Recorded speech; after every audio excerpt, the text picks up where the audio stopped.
रामपुर की राजनीतिक गलियों में पिछले कुछ हफ्तों से चर्चा का केंद्र बने आजम खान ने सुरक्षा व्यवस्था को लेकर अपनी राय स्पष्ट कर दी है। पूर्व सांसद और सपा नेता आजम खान ने वायु श्रेणी की सुरक्षा लेने से इनकार कर दिया है।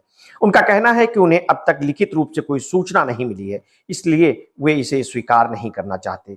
उन्होंने खुद पुलिसकर्मियों से कहा कि जब तक मुझे लिखित प्रमाण नहीं मिलता कि सुरक्षा दी जा रही है, तब तक मैं इसे लेने के लिए तैयार नहीं हूं।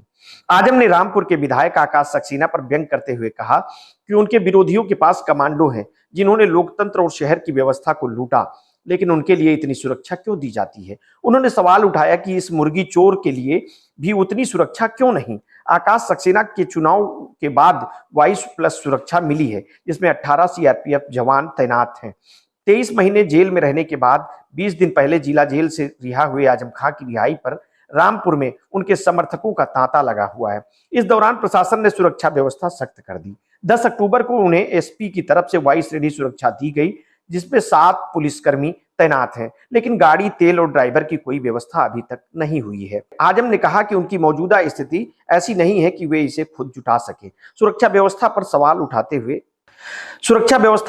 उठाते हुए आजम खान ने मीडिया से बातचीत में खुद पर दर्ज मुकदमे और सजा का जिक्र भी किया। उन्होंने कहा कि जब वे सजा याफ्ता हैं, 21 साल की सजा और 36 लाख जुर्माने की बात सामने है, तो मैं कैसे भरोसा करूं कि सुरक्षा दी जाएगी और कब वापस ली जाएगी। उन्होंने व्यंग्य करते हुए कहा कि अगर हादसा हो गया तो लोग बस शोक जताएंगे और उनके पुराने आरोपों को कोई याद नहीं रखेगा। आजम ने यह भी कहा कि वे दिल्ली इलाज के लिए अक्सर अकेले जाते हैं और अपनी टांगे बचाने की कोशिश करते रहे हैं। उनकी जिंदगी की शाम किस गली में खत्म हो जाए, ये कोई नहीं जानता। जेल से रिहाई के बाद आजम खान रामपुर पहुंचे और करीब 100 कारों के काफिले के साथ भव्य स्वागत उनका हुआ। घर पर समर्थकों का तांता लगातार लगा रहता है। ऐसे में प्रशासन के लिए उनकी सुरक्षा एक चुनौती बनी हुई थी। शुक्रवार को उनकी सुरक्षा फिर से वायु श्रेणी में बहाल की गई और शनिवार को इसका लिखित आदेश रामपुर पुलिस को प्राप्त हुआ। सुरक्षा में एक जिप्सी और 7 सशस्त्र पुलिसकर्मी तैनात हैं, जिनमें 4 घर की सुरक्षा संभालेंगे और 3 हर वक्त उनके साथ रहेंगे। पूर्व में आजम खां की सुरक्षा अदालत में दोषी ठहराए जाने और विधानसभा सदस्यता रद्द होने के बाद हटा दी गई थी।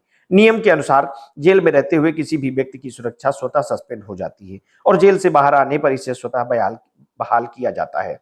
रामपुर प्रशासन ने इसे एसपी स्तर से फिर बहाल कर दिया है। पूरे मामले में कई सवाल उठते हैं। क्या सुरक्षा का निर्णय राजनीतिक प्रभाव से प्रभावित होता है?